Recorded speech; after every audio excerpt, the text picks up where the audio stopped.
Salut. Bon, ça fait un petit moment qu'on s'est pas vu, je le sais, j'étais sur un autre projet, c'était le rail mécanique 100% PLA, je vous ai fait un post là-dessus, c'est un peu compliqué, du coup on va passer sur autre chose aujourd'hui. Aujourd'hui je vais vous apprendre à utiliser les bases de ce que vient de sortir Bamboo Lab sur sa bêta, comment créer un vase ou créer une insigne. Allez c'est parti, je te montre ça tout de suite. Je ne sais plus parler, c'est pas grave. On va faire très simple. Je vais vous présenter comment faire des vases, comment créer, on va dire des formes, mais hyper simplement, ce qui est le but de cette application, gratuitement via leur logiciel, sachant que vous pouvez tout à fait utiliser cette fonctionnalité, même si vous n'avez pas une Bamboo Lab. Le but, c'est que vous puissiez au moins vous créer un compte, utiliser la fonctionnalité, l'exporter en STL, et comme ça au moins, on peut travailler main dans la main. Donc on va commencer par le plus simple. Le premier épisode, c'est sur Make My Vase. Quel accent de merde. Be proud of you. L'objectif, c'est que pour les prochaines fois, on puisse utiliser par exemple le truc pour les clés, ou alors il y a Make My Sign, ou simplement le truc du puzzle. Voilà, bon, dites-moi lequel vous voulez par la suite. En tout cas, je vais vous montrer comment on peut faire ce genre de vase. Enfin, celui-là, celui-là, celui-là, celui-là, mais avec une petite variante. Je suis sûr que vous voyez rien. C'est pas grave. Quelle indignité. Comment on peut faire ces vases-là?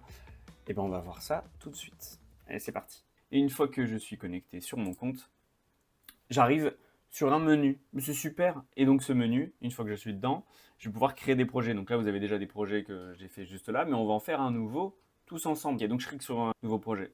Ok, donc là, vous avez le modèle de base. Donc en fait, le modèle de base, il est sympa, mais en fait, vous allez sûrement perdre un petit peu de matière. Et il faut savoir qu'il y a plein d'options. On peut faire des trucs super sympas. Vous avez deux points de départ.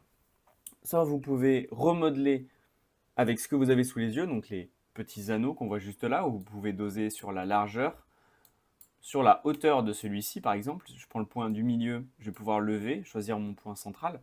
Alors là, c'est le point central, mais en fait ça peut être tout à fait celui du haut, et que je décide de faire encore plus large. Bon, vous avez compris le principe. Mais vous allez devoir faire avec deux choses. Premièrement, on va essayer de faire le moins possible de support. Donc pour ça, par exemple, ce que je viens de donner comme exemple, vous comprenez bien qu'il y a des imprimantes qui ne vont pas pouvoir imprimer et faire un super départ au tout début là. Donc, on va jouer là-dessus. Une fois que vous arrivez sur votre logiciel, juste ici, vous allez avoir plusieurs sections. Le plus important, et vraiment on va aller très très simple, le plus important c'est que si vous voulez essayer de faire un vase qui est très très simple, très nouveau, vous allez sur Free Shape et ça va vous créer, proposer deux points différents, voilà, où vous pouvez à chaque fois essayer d'avoir quelque chose d'assez aléatoire, mais qui reste un petit peu dans le schéma que vous avez.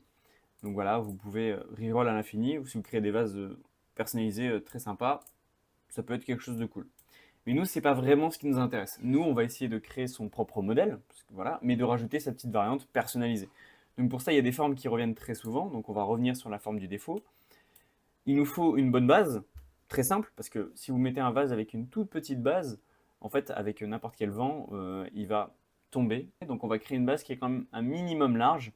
Et il faut savoir que la plupart des vases qui plaisent, ce sont des vases avec une bonne base bien large. Pourquoi? Alors, très souvent dans le marketing, on dit que un vase qui a une bonne base, c'est un vase qui déjà de 1 peut contenir du poids tout en bas, mais aussi plus harmonieux pour la vue de certaines personnes. Donc nous, ce qu'on va faire, c'est qu'on va essayer de faire un truc qui est un peu qui sur apparente, mais qui on va venir chercher les fonctionnalités qu'on a par-ci par-là. Il faut savoir qu'on peut tout à fait modifier la forme. Si vous voulez partir sur quelque chose qui est un peu plus carré, vous pouvez tout à fait. Les points de contrôle, il faut savoir que pour les comprendre, vous avez deux fonctions importantes. Vous avez soit le plus, soit le moins. Donc là, vous allez me dire, ok, bon, je clique sur plus et je clique sur un point, je rajoute un point. Nickel, ça me crée une variante. C'est super. Sauf que, pour l'enlever, je reclique dessus. Nickel. Sauf que, imaginons que ce trait ne me convienne pas. En fait, je vais rester sur le plus, je vais cliquer sur mon point et là, je vais pouvoir hop là, me naviguer et jouer sur la deuxième ligne qui, elle, va pouvoir jouer sur la forme. Donc, c'est grâce à ça qu'on va pouvoir jouer. Donc là, par exemple, on part sur une base un peu carrée. On va juste essayer de créer quelque chose d'à peu près harmonieux. Donc, on peut jouer sur quelque chose, c'est que vos points, ils ont des axes. Et donc, là, par exemple, on a 0 et 100 en axis, que vous voyez juste ici, enfin, moins 100 et 0. Et si vous voulez gérer ce deuxième point, pour que vous ayez quelque chose de uniforme, des deux côtés. Moi, par exemple, je vais faire en sorte qu'il arrive juste là. Donc, on va dire que je veux qu'il reste à 100 et je veux qu'il soit à moins 75. Donc, je vais faire moins 75 et 100, tout simplement. Hop là. Et je vais faire de même pour celui d'à côté. Paf. Moins 100, 75. Hop là. Je pouvais jouer sur d'autres choses. Je pouvais jouer sur le fait qu'elle soit... Je pouvais jouer simplement voilà, sur une seule courbure, juste ici, par exemple. Voilà, ce qui peut nous donner déjà des effets très sympas. Je peux jouer sur le fait de créer quelque chose de totalement libre. Je veux créer un angle, mais à l'opposé. Et ici, je veux aller chercher la pointe, par exemple. Je dis ça, mais j'en sais rien. Hein. Je dis vraiment quelque chose d'artistique, on va dire. Maintenant, voilà, bon ça sert à se déplacer. Ça sert à donc dessiner, rajouter des points. Voilà, hop là, on dessine. Zoomer, reculer et reset view. Ou alors, on peut importer une image si on veut que ça ressemble à quelque chose qu'on a déjà fait. Donc moi, ce qui m'intéresse, là pour le coup, c'est de créer moi-même mon base. Mais si je voulais une base un peu définie, j'importe ici une photo et je l'ai en fond. Donc je peux reproduire à l'identique de ma photo. Donc j'ai ma base. Maintenant, deuxième étape, si je veux créer quelque chose qui est assez différent, je ne vais pas rester sur défaut, qui est notre base au tout début, mais on va venir jouer sur Drawit. Alors Drawit, c'est très simple. Hein. Si vous voulez créer quelque chose qui est tout à fait nouveau, vous pouvez. Moi, ce que j'aime bien, c'est enlever les deux points de base. Hop là. Donc là, j'ai ma base, juste ici. Donc c'est quelque chose d'un peu carré, c'est ce qu'on voulait. Il y a un peu d'angle dès le début d'ailleurs. On peut l'annuler si on ramène au zéro. Tac, si je ramène au zéro, je n'ai plus d'angle. Pour le coup, mon idée, moi, c'est de créer une vague assez fine qui va remonter tout doucement le vase d'en bas jusqu'en haut en essayant de faire un certain nombre de degrés. Mais on verra ça juste après. Un petit tips, je viens de me faire avoir. J'avais enlevé toutes mes lignes et j'avais enlevé même les angles. Il y a quelque chose de beaucoup plus simple. Vous allez en haut et ça va venir automatiquement se mettre en angle droit. Donc là, si je reviens et que je crée un angle, hop, juste ici, je peux revenir en angle droit. Et si je supprime mon point, hop, ça va me recréer une ligne tout de suite automatiquement. Bon, voilà, si vous voulez faire quelque chose de très droit, c'est une possibilité. Au début, j'aimerais bien créer quelque chose voilà, un peu arrondi, mais on va essayer de l'allonger. Donc du coup, rien ne nous empêche de venir chercher un peu plus haut. Par contre, je vais venir essayer de... En essayant d'avoir une vue là-dessus. Voilà, parfait. Je veux casser un peu ma vague pour pas que ça soit juste un arrondi, que ça soit un petit faux replat. Je vais essayer d'aller jouer, donc, comme je vous l'avais dit, sur ma vague. Donc ma vague, pour ça, on va aller chercher dans Shape Transform, Twist, donc, qui est juste en bas. Mon vase qui devient une vague. Donc là, pour le coup, créer une petite rotation, c'est pas mal. Hein, voilà, c'est créer une petite vague, comme ça, ce côté carré, ça vient casser le mode très rectangulaire avec une vague. Moi, j'aime beaucoup. Et maintenant, comme je vous avais dit, on va essayer de rajouter une deuxième vague. Quand vous allez rajouter cette vague, il faut que vous compreniez une certaine chose. On peut faire des lignes très très très droites. Attention avec cette option. Cette option, il y a quelque chose d'intéressant, c'est que ça crée un petit relief, c'est très sympa au toucher. Néanmoins, il y a une chose sur laquelle il ne faut pas abuser, c'est si vous créez trop d'angles, votre imprimante n'arrivera pas en fait à vous imprimer ça dans le vide. Si vous mettez trop d'angles, c'est considéré comme en fait comme s'il fallait un support. Donc là, on le voit juste ici. C'est quand même un sacré écart qui se fait, qui n'est pas arrondi. Donc ça, il faut faire attention si vous voulez le faire. Surtout, restez en ligne droite ou alors une petite ondulation, mais n'allez pas plus loin que 60-70 degrés pour que ça reste quelque chose de propre.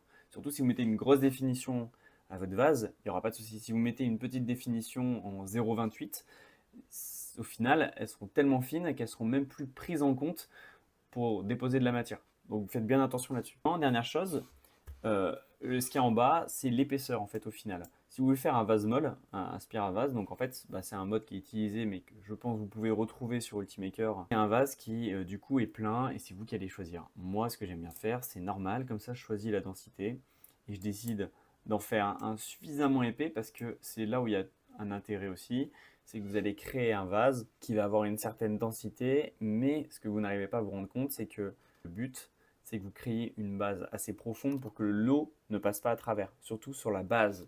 Parce que dans les angles, ce n'est pas encore parfait sur ce logiciel, donc il faut faire bien attention.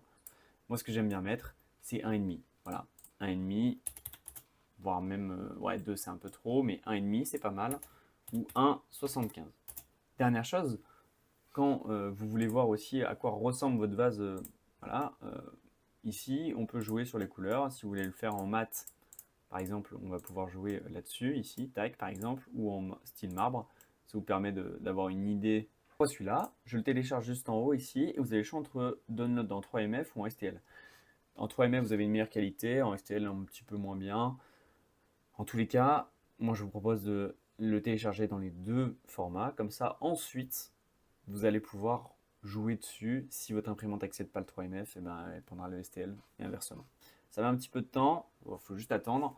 J'ai mon vase qui est juste là. Vous pouvez changer le nom juste ici d'ailleurs. J'ai oublié de vous omettre quelque chose. J'ai oublié de vous parler des différentes sections de formes. Donc on était resté sur défaut et draw. Par exemple, polygone, simplement le nombre de polygones que vous changez juste ici. Donc ça peut faire des formes très très très sympas. Wave, c'est exactement la même chose. Vous avez des waves qui sont un peu plus offensives en pointu ou alors en smooth, qui sont voilà, donc très très sympas. Et si vous voulez gérer un peu cette hauteur de vague, vous pouvez soit gérer donc ici l'amplitude. Donc moi par exemple, si je veux une plus grande amplitude, vous avez vu, ça devient un peu plus pointu. Elles sont un peu plus accentuées, mais n'oubliez pas une chose, les supports ici, quand on va venir chercher à imprimer là-dessus, si vous cherchez trop loin, ici là ça va être très très compliqué. Du coup si vous voulez en faire des beaucoup mais avec une petite amplitude, voici ce que ça donne. Je fais d'autres vases, j'en fais 3 et ensuite eh bien, je vous propose de décortiquer ça ensemble, savoir si bien sûr ils sont imperméables, savoir comment rend l'impression. Enfin bon bref, on va voir ça tout de suite.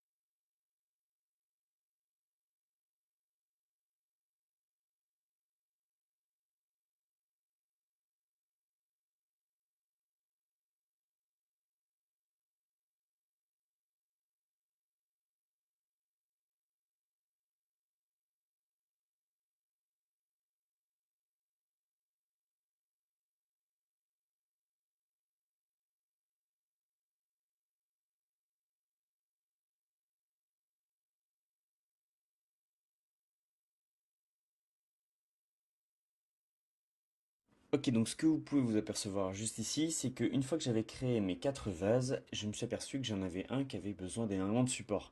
Alors ça, c'est dû à la vague que j'ai créée.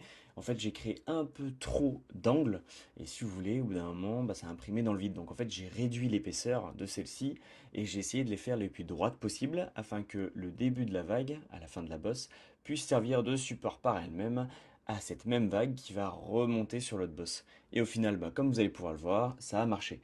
Donc, faites bien attention quand vous créez de gros angles comme celui-ci, qu'en plus vous rajoutez une vague comme je vous avais précisé un peu plus tôt dans la vidéo, il peut y avoir des problèmes à prendre donc en compte.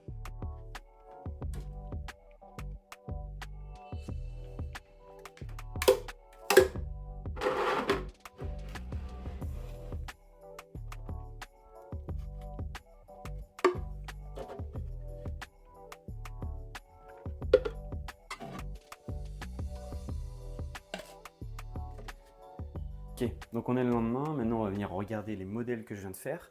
Donc pour commencer, avec celui-ci, j'ai déjà directement remarqué un défaut qui est un peu visible sur tous les modèles, presque. C'est quand vous venez faire une qualité qui est un peu moindre, c'est-à-dire du 0,2, ce qui est basique, mais pas assez peut-être pour un vase, sur un modèle comme celui-ci qui est très très détaillé, en fait ça va venir créer certains petits défauts qui se réitèrent. Donc c'est pas un défaut de mon imprimante, c'est un défaut du logiciel. Donc il faut savoir que c'est des choses qui peuvent être corrigées, à voir. En tous les cas, c'est dommage parce que je trouve qu'il a un super effet. On va tester leur étanchéité juste après.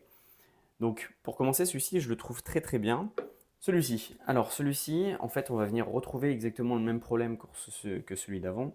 En fait, vous allez voir à chaque fois sur chaque fin de vague, un petit décalage de couche. C'est souvent utilisé en fait pour venir faire des angles, un peu rajouter du surplomb. Sûrement ce qui a été fait. On a une couche qui est un peu plus dense et du coup, il y a un décalage qui se fait. Ça gâche pas mal quand même le vase, enfin le pot du moins. À vous de voir si en le faisant plus grand, voilà, vous pouvez sûrement enlever ce défaut. En tout cas, moi j'ai trouvé que vraiment sur des modèles très petits comme celui-ci, les défauts ils ressortent très facilement, sachant que mon imprimante elle est nickel, hein, c'est une P1S il y a un AMS, je mets pour la même bobine, j'ai imprimé beaucoup de vases, hein. En plus de ceux que je vous ai montrés, il y en a encore d'autres. Il y a des problèmes qui sont récurrents sur des petits modèles, mais qui ne le sont pas sur les grands. Celui-ci, qui pour le coup est impeccable, problème, la couture. Comme vous allez pouvoir le voir, la couture, elle se voit vachement. Alors ça, c'est un problème qui est récurrent. On peut enlever les coutures, mais ça rajoute 3 fois plus de temps à l'impression. C'est pas très intéressant. Le mieux, c'est de mettre votre couture à l'intérieur d'une vague. Moi, c'est ce que je vous conseille. Vous allez pouvoir jouer sur des paramètres entre le plus proche, aligné, derrière, ou aléatoire. Le mieux, je vous le conseille vraiment, c'est de mettre aligné, de regarder où est-ce qu'elle arrive sur le logiciel. En dehors de ça, je trouve que l'impression, elle est nickel. Maintenant, on passe au dernier vase que j'ai créé avec vous. C'est celui-ci que je trouve impeccable. Là, pour le coup, on a des vagues. La couture a été mise à l'intérieur des vagues, donc elle ne se voit même pas. La qualité est incroyable, sachant qu'elle a été faite en même temps. Donc c'est pour ça que je vous dis que ce n'est pas un problème de mon imprimante, ni un problème du PLA, c'est vraiment un problème du logiciel. Quand les modèles sont peut-être voilà, du trop grosse qualité. Là, on l'a fait avec les mêmes pots, ça a été fait en même temps. Et comme vous pouvez le voir, c'est nickel. Il n'y a aucun défaut. Il est très très réussi. On va voir s'il est étanche juste. Donc maintenant, je vais vous donner une petite astuce. Sur les autres vases que j'ai créés, que vous avez vu, que j'ai fait en hors champ, j'ai fait les mêmes modèles que j'ai fait en granulé et en normal. Alors ça, c'est une option que je pourrais vous expliquer dans une autre vidéo. Si ça vous intéresse, vous me le dites dans les commentaires. On peut passer d'une qualité qui est tout à fait honorable. Donc le but, c'est de passer de cette qualité-là à celle-ci. En fait, cet aspect vient un peu casser le plastique. Je trouve ça très très intéressant, surtout sur un filament mat. Alors que celui-ci, j'ai voulu garder absolument les effets, on va dire, naturels, normaux. Et en fait, on va venir pouvoir regarder 2-3 petits défauts qui apparaissent. La couture, par exemple, par-ci, par-là, qui n'est pas régulière. Donc en fait, c'est en fait un principe pour cacher, on va dire, les imperfections. Et ça marche très très bien, je trouve. Après, mon PLA était peut-être un petit peu humide. Vous verrez, il y a peut-être 2-3 petits défauts. Mais dans tous les cas, quand on compare les deux, il n'y a pas photo, quoi. Ok, dans le même style, en granulé, on a celui-ci qui est hyper beau. Alors là, vraiment, c'est magnifique. On va pouvoir tester tout de suite si c'est étanche, juste après. Et maintenant, les deux derniers modèles, on a celui-ci où j'ai voulu créer absolument une minuscule vague pour voir comment ça se décalait, pour voir si c'était pareil que celui-ci et celui-ci. Et force est de constater qu'il y a un décalage de couches. Comme vous pouvez le voir, les couches, elles se décalent et ça crée une petite imperfection qui est tout le long avant la prochaine vague. Et ça crée des défauts qui, à mes yeux, sont... Bah là, au niveau commercial, c'est dégueulasse. Et enfin, vous ne pouvez pas proposer ça commercialement parlant. Et en plus de ça, même à offrir, je trouve que le défaut saute trop aux yeux. Après, vous faites comme vous voulez. Mais moi, en tout cas, c'est rédhibitoire. Le dernier, et c'est là où ça a toute son importance, j'ai voulu le faire en 20 cm. J'ai mis une épaisseur qui était de 2 pour le coup, pour voir la différence. Et je l'ai mis en net pour voir si ça venait d'un STL qui était d'une trop bonne qualité ou 3MF d'une trop bonne qualité par rapport à la définition de la buse. Et je pense que c'est une source d'amélioration parce que il n'a aucun défaut. Alors, la couture, elle est imperfectible. Contre, on le voit juste ici, il y a un petit défaut. Alors, d'où est-ce qu'il vient ce défaut? Ça arrive très souvent en fait d'avoir un petit décalage au bout de 1 cm. C'est parce qu'en fait les premières couches vont être beaucoup plus lentes et en fait si vous voulez au bout d'un moment ça va commencer à s'accélérer et c'est à ce moment-là que en fait le décalage va se créer un petit peu. Le flux va pas être le même, la vitesse non plus. Et il y a un moyen d'éviter ce petit décalage. J'ai pu regarder sur YouTube des vidéos en anglais et en fait c'est assez simple. Si vous voulez, vous pouvez jouer sur la paroi extérieure. Si vous jouez sur votre paroi extérieure et que vous la ralentissez, vous pouvez garder tous les mêmes paramètres que votre vase actuel, mais vous changez la vitesse extérieure, donc la dernière couche que vous voyez, qui elle sera toujours de la même vitesse. Donc vous la mettez par exemple à 60 ms mm par seconde, et ça va vous enlever en fait un peu ces défauts-là. Le but maintenant c'est de savoir si Bambu Lab permet de faire des vases étanches. Et bien on va voir ça tout de suite. Allez, c'est parti.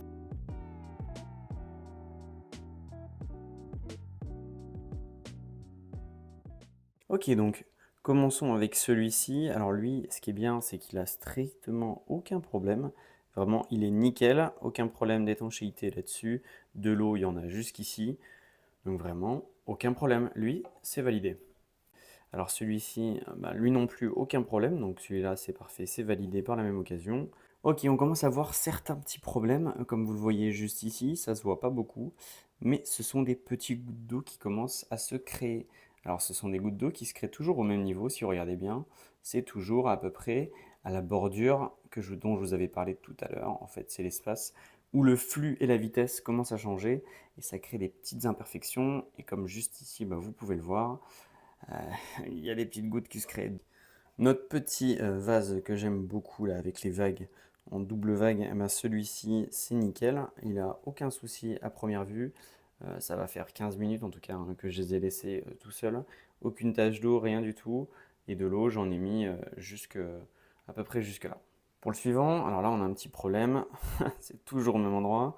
Quand on a une paroi un peu fine, et ben voici ce qui arrive. En plus de ça, vous pouvez voir qu'on voit très clairement que l'endroit où ça fuit, c'est l'endroit où des petits espaces se sont créés. Donc vraiment pas très très bon. Je pense que si j'augmente de l'eau jusqu'ici, je pense qu'on va pouvoir voir d'autres défauts au niveau par exemple de la couture qui est juste ici. Alors lui, comme vous pouvez le voir, alors lui c'est un enfer. Et je vous expliquerai pourquoi. En fait, c'est exactement pour ça qu'il faut faire attention avec cette finition où on a à l'intérieur du lisse et à l'extérieur on va dire, du texturé. Le problème, c'est qu'en fait, si vous allez trop loin dans les variations de la dernière couche, ça peut venir à l'intérieur de la deuxième couche qui est juste ici, et en même temps, je l'ai fait trop fin, c'est tant pis pour moi. C'est venu chercher à l'intérieur et ça crée beaucoup de petits défauts, surtout au creux de la vague, et c'est là que ça se crée. Donc il faut faire très attention à ce niveau-là. Pour celui-ci, aucun problème non plus. Rien à dire, RAS, donc jusque-là c'est parfait. Donc celui-là aussi, rien à dire, RAS, malgré le fait que, hop, comme vous voyez ici, j'avais créé, il y avait un petit défaut, ma buse était dégueulasse.